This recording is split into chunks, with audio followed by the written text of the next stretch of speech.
Hi, everybody. I'm Tanya Marie Dubé, and you are watching the Women's Empowerment Solutions Summit. Thank you so much for being here with us.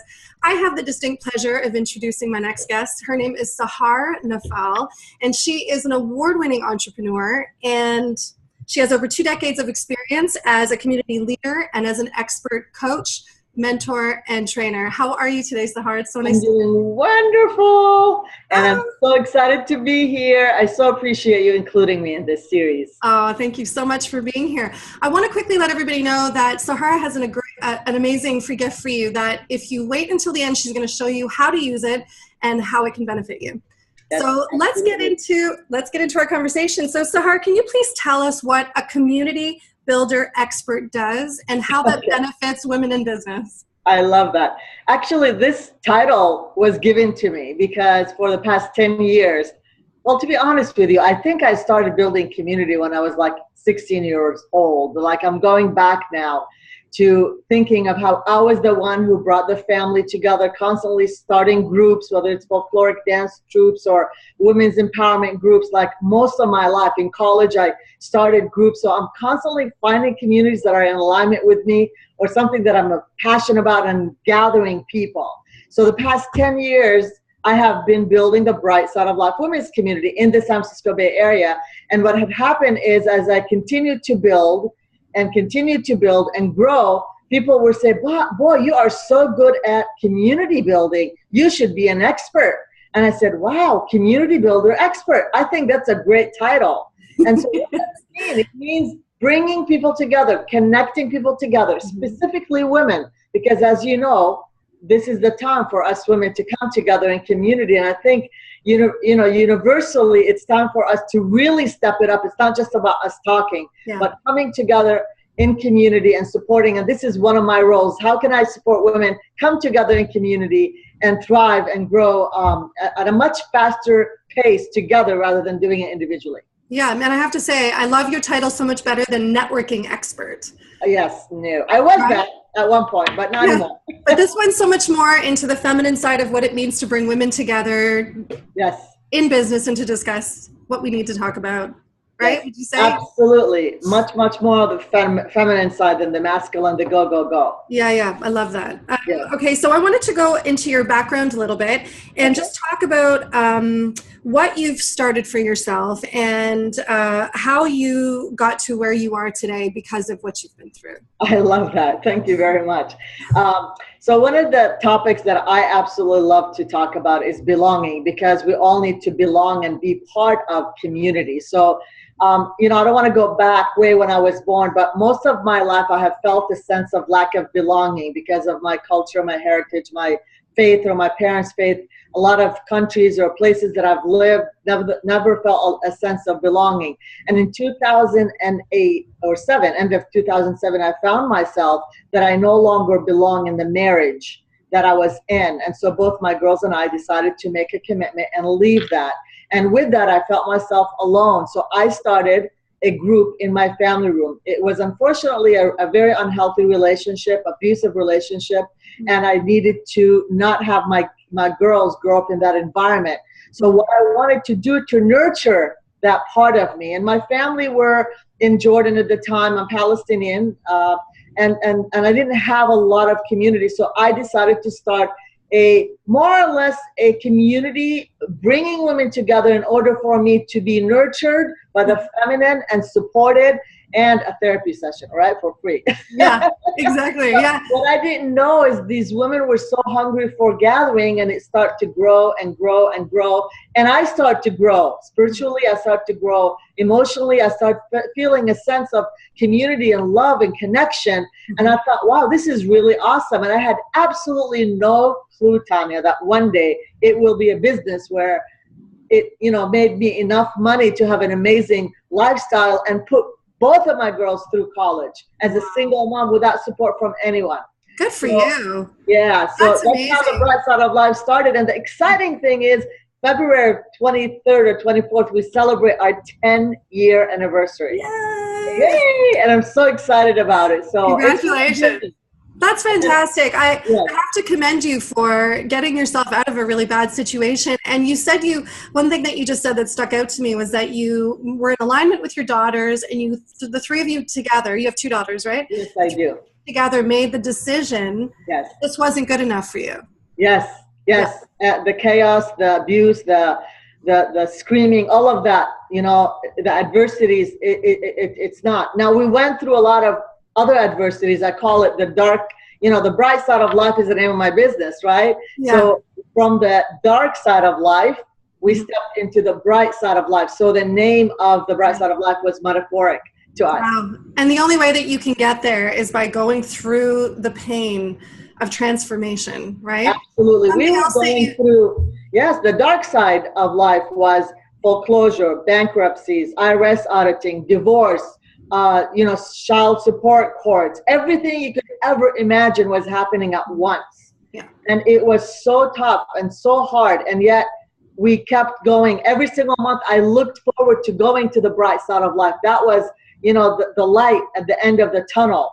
And I was also giving back. And that's one thing I tell people, yes. specifically, giving back. I was totally going to just say that. That was the other thing that you said that I think is such an important fundamental aspect of growing and of healing is when we surround ourselves with people who need information that we now have because we're going through it, right? I absolutely love that you did that. And you're right. Look what it's become for you. You have this amazing business as a result. We've had over 15,000, probably more than that.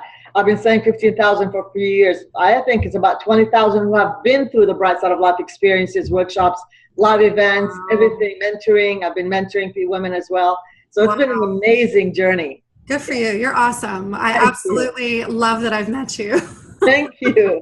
Thank you. You're welcome. So we were going to get into a little bit on this topic before I go into the questions I have for you, but you wanted to talk about love, belonging, and the need for community. So tell me your experience with that going forward from starting the small group. Yes. So one of the things that I've shared with you, that a sense of belonging, we all have a wounding that sometimes we need to pay attention to, because that wounding is part of our journey and our purpose in life. Mine was not feeling a sense of belonging. First of all, I was born Palestinian. I was born in a country that the name of it is just on my passport. I lived in a country where I was told that I didn't belong, and I never felt I fit in because my culture, heritage, ethnicity is usually dark skin, dark hair. And so I stuck out like a sore thumb. And then the religion aspect of it, and primarily it's more of a dominant, specific religion, and my parents' religion at the time, the Greek Orthodox, also didn't fit in. So you could imagine the little girl. And then at age 11, I was told I need to be veiled because of the attention I was causing. And so that told a little girl in me that I wasn't good enough, and I still didn't belong. I had to be covered. And then we came to the United States. Now I looked perfectly fine with everything because the faith, the look, the blonde, I fit in perfectly until I opened my mouth and I was asked, where did you come from? And so I had lived in Saudi Arabia at the time prior to coming to the US in 1976. And what had happened is, when I say Saudi Arabia, because Palestinians, I didn't really have a country. I couldn't say, I didn't really know. We traveled quite a bit. And so that word Arabia then became my thing of not belonging. The kids were making fun of me and saying that you're riding a camel to school, and just, being really, really rude, especially middle school. You know how that is. And so I got bullied. So again, I keep finding myself of not belonging. So what I've decided to do is I married into a family also that I didn't feel a sense of belonging. A marriage, I didn't feel a sense of belonging. Until I learned, I even called myself Sarah for many years, Tanya, because I didn't know who Sahar was. So when I stepped out of the area of feeling a sense of lack of belonging, and I went inwards and realized that I do belong. I belong to Sahar. I belong to me. And once you belong to who you are, you get to belong everywhere. No one dictates whether you belong, whether your religion, your culture, your faith, your looks, and nothing. Once you belong to yourself. And so that journey has caused me to create a talk called Love, Belonging, and the Need for Community, why the human heart longs to belong. I have longed so much to belong, and now that I belong to me, I get to belong everywhere, and I get to belong to everything. And the clue that I'm here in this universe, this alone is a proof that I belong. And so does everyone else. So whoever you are out there, know that you belong despite of your background, your culture, your heritage, whatever it is. So my talk is about how can we intentionally belong to four areas in our four communities in our lives. Our personal community, belonging to our business community, belonging to our global community, belonging to our spiritual community. And I go through the process. So my talk as a keynote speaker, I talk about these areas and how can we intentionally set the intention of creating these communities in order for us to feel that we belong in every area. Wow. I absolutely love that. When you were just talking about finally learning that you belong to Sahar, you literally gave me goosebumps everywhere. I was thinking, wow, isn't that something? We have a lot in common that way. For me as well, it was the same as you. I grew up with the sense of not belonging. Same thing. Marriage, in a marriage where I didn't feel like I belonged to these people. It was exactly the same. I can identify with that. Yeah, for sure. That was a beautiful answer. Thank you so much. Thank you. I'm definitely going to be looking up that talk. I want to watch it. Oh, for sure. Okay, so now let's get into these questions that I've created for all of the women who are coming on here to inspire women to, fully feel empowered and to live the life that they want to live. So are you ready? Yes, always ready. Okay, good. So the very first question is, what inspires you? The first thing, and I'm getting emotional, my girls. Oh, wow. Oh, my girls. I have two beautiful young ladies, 23 and 27. And I kid you not, they are the biggest teachers. They have been through so much with me. And every day, our relationship deepens and they inspire me with their wisdom, with their love, with their connection to me and to themselves. So this is like one of the biggest thing ever is my girls really inspire me. Oh, that's a beautiful answer. I love that. Isn't it a great thing to be a mom? Oh, there's nothing like it. I know. There's nothing like it. And when they grow up and you become closer to them because they get life a little bit better, it's even more delicious. Oh, wow. I have a 12-year-old and a 6-year-old, as you know. Hang in there. We're still in the beginning stages of where you've blossomed to. My next question for you is, in your opinion, how do we live an awakened life? Well, it is a journey. People say that I am awakened, but I think it is a constant, like it's an evolution of awakening, right? Obviously, you have to go deep into whatever it is that you need to go into in order for you to elevate, in order for you to vibrate, in order for you to, become more aware of everything that's around you, inside and out. In 2016, September, after I had a huge event, I went through the dark night of the soul. And when I went into that dark space, it was one of the best things that I've ever experienced, because from that place is when I decided to emerge the true essence of who I am. And that's what I believe that awaken, it means. It's how can you step into the who you are, your soul, of who you are and what you came here to do, more than the ego. And so I'm shedding, right? I'm trusting, I'm shedding the egoic part of me that has been conditioned and told that I'm supposed to be a certain way, but yet stepping more into the essence of who I am. Yeah, I love that.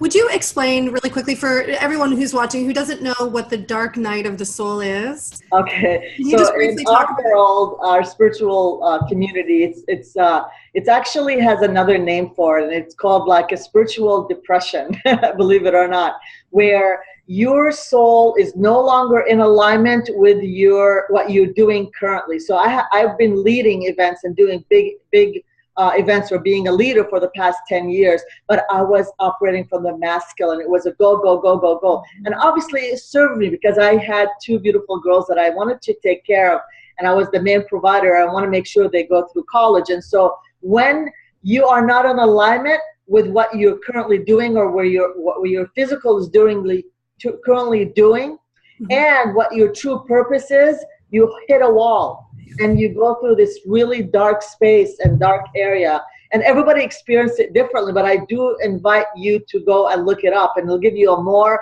of an explanation. I had no idea I was going through it because I was still operating. I still had clients. I felt okay. I wasn't like deeply depressed, but I knew there was something not right. And right. so You can feel it. You can feel that. You could feel it. And I could feel also the peeling of the ego. Like I could feel like I came and stayed with my sister for 2.5 months. It was snow here in Illinois while I was still living in California. And I was incubating. Like I would just stay inside and just ask for answers and dialogue and write and ask Spirit, what's next for me? And it was about surrender and trust. When you know, you'll know. Absolutely. So, yeah. You know, some of the work that I teach, I touch on belief systems because the more I learn about belief systems, the more I understand the place of the ego. Yes. Right? And so from what I've been learning and from what I've been teaching is our ego is there to serve us with who we believe we are. So your ego will do everything to make sure that you're right about who you think you are. So when I went through the dark night of the soul, I felt like it was that feeling for me, like something's about to change. Something's on the horizon. Yes. Right? Yes. Like I knew I wasn't in alignment. Yes. It's that feeling. Would you agree? Yes, absolutely. I want to give you an example that's very powerful. In fact, you are the first person I would share this with, okay? Oh, thank you. Just about 4 or 5 days ago, I set an environment to where I needed answers because I moved to Illinois in August and I knew I was supposed to be here, but I didn't know what is the next step for me. Now, my community is still operating, business still really good in California, and I work with women all over the world. But there was something else, and I said, okay, I am ready. I'm open to know exactly what is the next step. And so the Spirit told me what is the next step, and you are the first people here to hear. Wow. So what I am going to be doing is I have been giving instructions, and I've been giving all the tips for the past few months, but I had no idea until the download came that I am going to start my own YouTube channel TV show. Oh, yes. In celebration of the 10-year anniversary of the Bright Side of Life, where I'll be bringing amazing, incredible people who have been through the Bright Side of Life experiences, the speakers, the thought leaders, the amazing people, as an appreciation, as a celebration of ongoing, to talk about beyond success and going inwards on a deeper level of where success comes from the inside, and it's not about the glam or look at me, I make a lot of money part side, but I want to be celebrating the 10-year doing this TV show. Wow. So when is that gonna start? My goal is February, when we celebrate our 10-year anniversary. That's when we're gonna. That's fantastic. So by the time this airs, you should have a couple of episodes up. Absolutely. And so people can find that on your website and have a redirect onto your YouTube page. Absolutely. Okay. Absolutely. It's going to be, yes. Yes. I haven't even figured out. I haven't got the name of it. Most likely it'll be the Bright Side, TV show with Sahar. Wow. I love this. Congratulations. That's a brilliant idea. I love it. Thank you. Thank you. So my next question for you is, from your perspective, what can we learn when we fall down? When we feel like we failed? What we learn, literally, people say when you fall down, you have to step up. And I read somewhere that says the more you fall, the better you become. Right? The more, I don't want to call them failures. I don't like that word, Tanya. A lot of people use the word and they identify with it. So yeah, for sure. Let's turn that word around. Yes, I want people to reframe that our failures are our experiences of growth.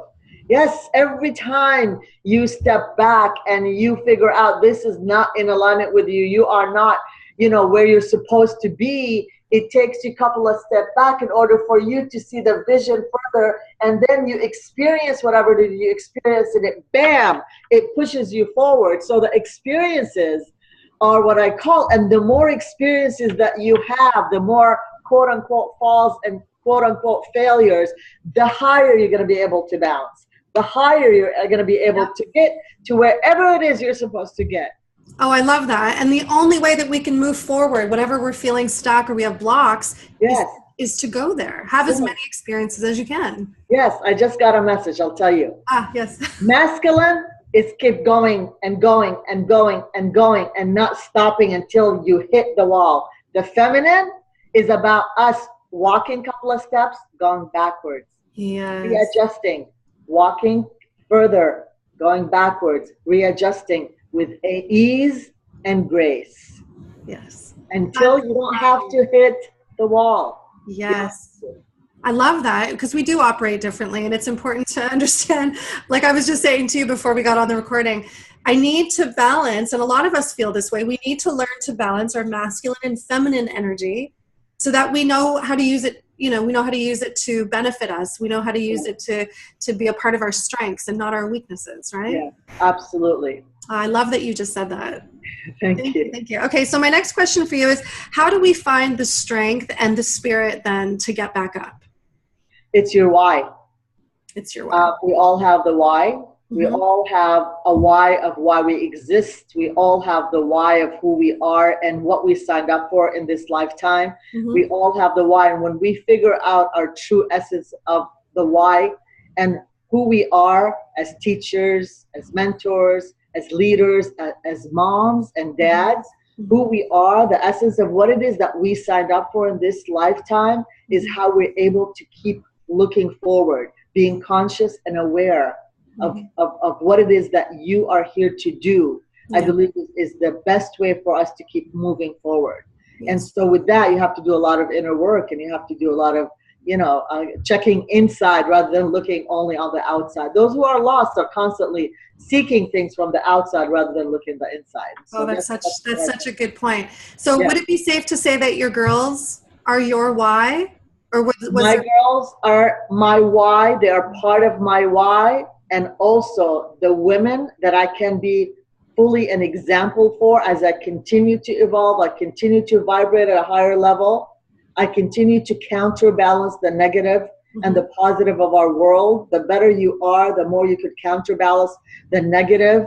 And the why is, how can I empower and be the best that I can so I'm able to be the example for people without me teaching or mentoring or telling them what they need to do, but just be the example. And I think that's the best why that anybody could be. That's a great why. Yes. You know, I find that for myself personally, and you probably would find this as well for you, I need to always make sure I'm checking in with my why. Because it's so easy to feel overwhelmed or out of depth, or when you're trying something new, it's easy to doubt yourself again. But if you have your why and it's a strong enough thing to keep you going. Absolutely. Yeah. And I want to tell you something. Often as business owners, we wonder why we're not attracting the right people. And Simon Sinek has a wonderful YouTube. On YouTube, he's a TED Talk speaker. I would invite people to go, and he talks about the why. And your why, when you are in alignment with your why and very clear, you're going to attract those who are in alignment with your why, because their why and your why are all the same. Yes. You see? Yeah. And so when you are clear about your why, the right people with the same why will be part of your community. That's like a radar signal that you're sending out everywhere.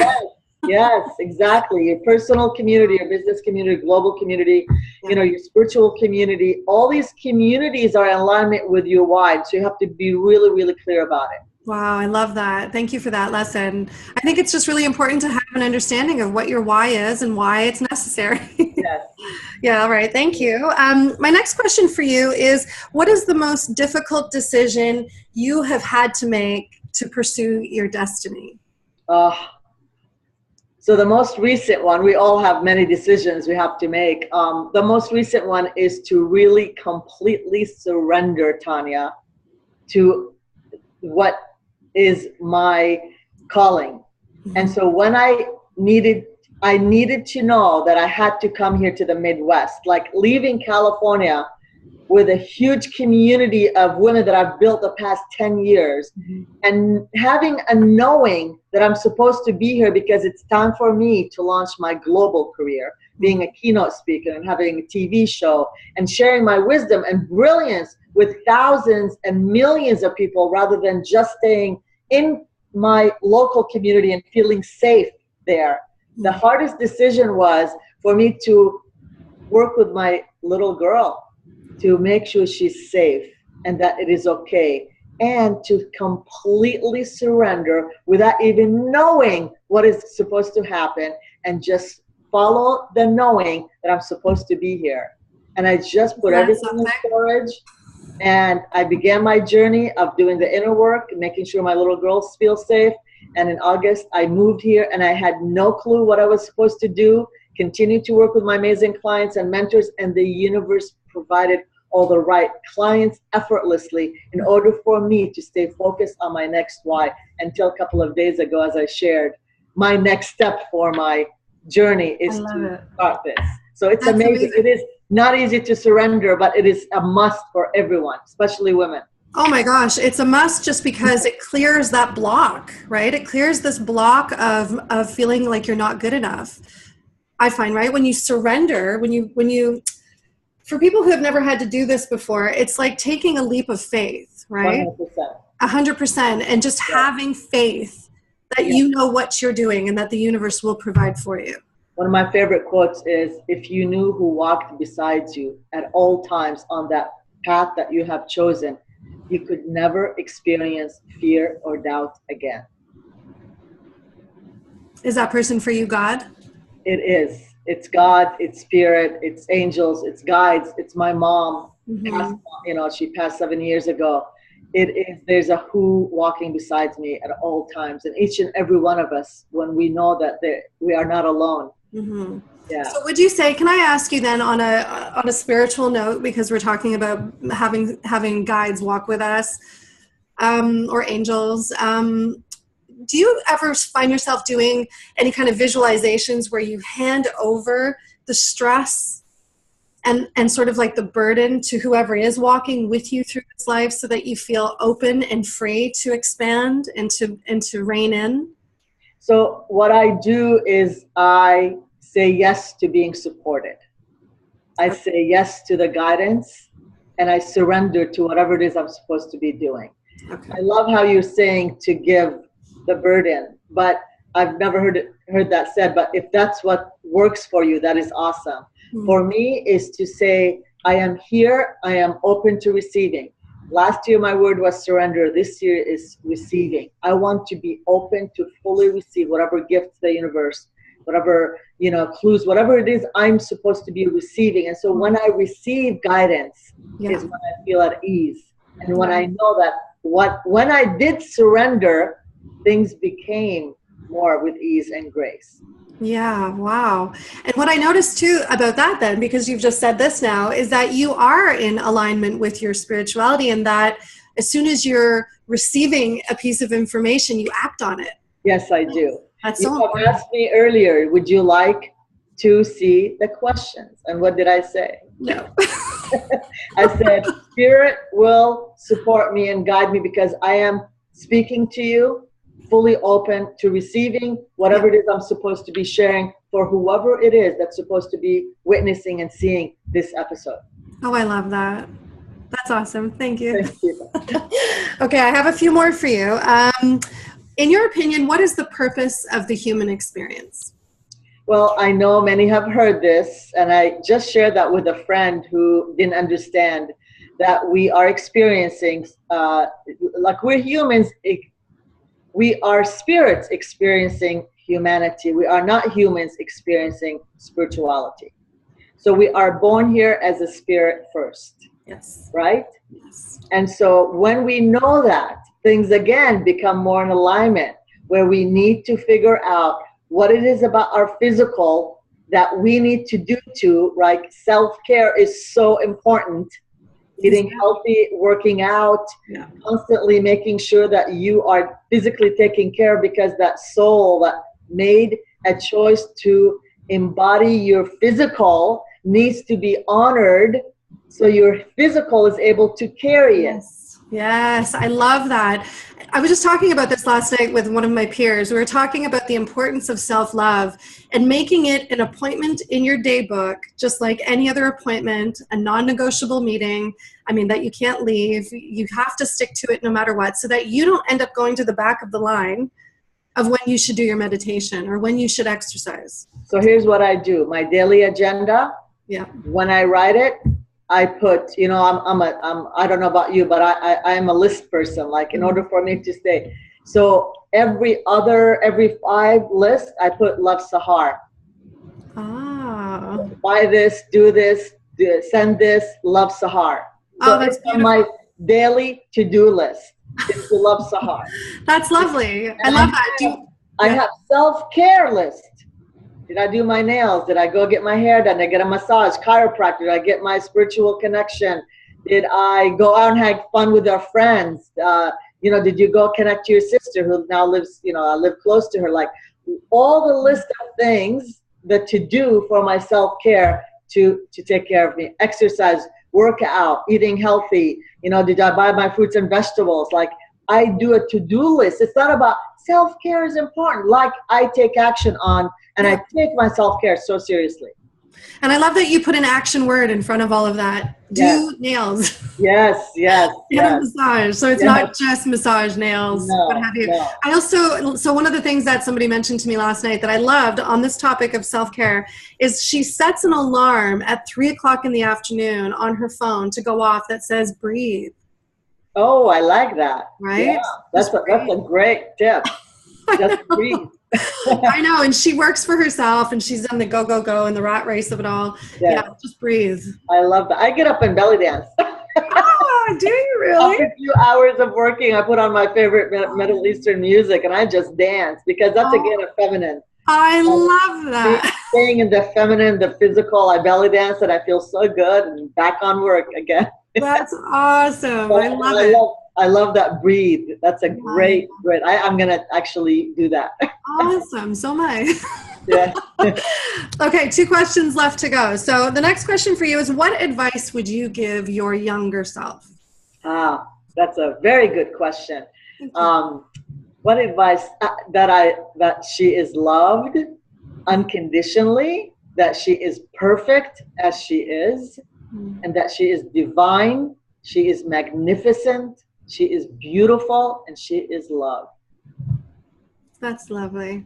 Thank you. That's lovely. Yeah, and for me it would be to calm down and relax. Just chill out and be open. I was a little more closed off like 20 years ago. Isn't it so funny? 20 years ago, I felt like I didn't feel like I knew it all, but I felt like I knew it all. You know what I mean? Like I felt like there wasn't a lot of surprises left, and boy, was I ever wrong, right? Yeah. Okay, so lastly, my question for you is, what is the purpose of forgiveness? Deepak Chopra says that if you don't forgive, you are walking around with a chunk of frozen consciousness. Unless it thaws, you are saying, I am that pain. Oh. It is so, think of you carrying a chunk of frozen consciousness, a piece of in your physical that is saying, I am pain. And unless it thaws, unless you release it, unless you let go, you're walking around saying, I am pain, because the other person does not experience what you're experiencing it. Yes. So to forgive is to let go and to be free and to be open to inviting more into your heart and your soul and your physical. And forgiveness is one of the most incredible and the most healing thing any human could ever do. And one of the exercises one of my mentors have given me, and I'd like to share here, is to look in the mirror and for 20 minutes continue to say, I forgive you, I forgive you, I forgive myself. Because often what happens is we think that we need to forgive others, but we don't know that we need to forgive ourselves for not forgiving others and for all the mistakes or the experiences that we have gone through. We have not forgiven ourselves. Yes, and the judgment. And the judgment too, right? Yeah. Yes. Wow, these are all beautiful answers. I'm so happy you didn't ask for the questions ahead of time. Thank you. Yes, again, surrendering and trusting and being open to receiving. I love that. You're a lovely, lovely soul. Okay, so now let's talk about your free gift. What's your free gift, and what can people expect to get out of it? Good.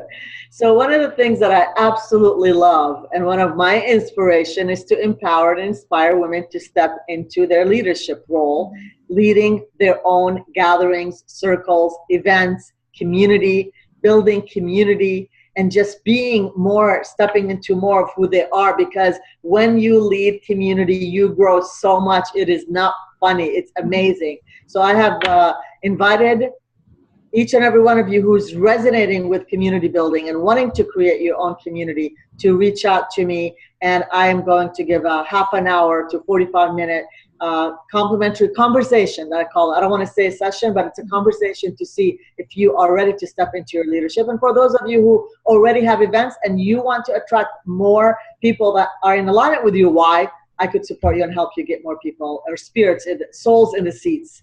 Love that. Yes.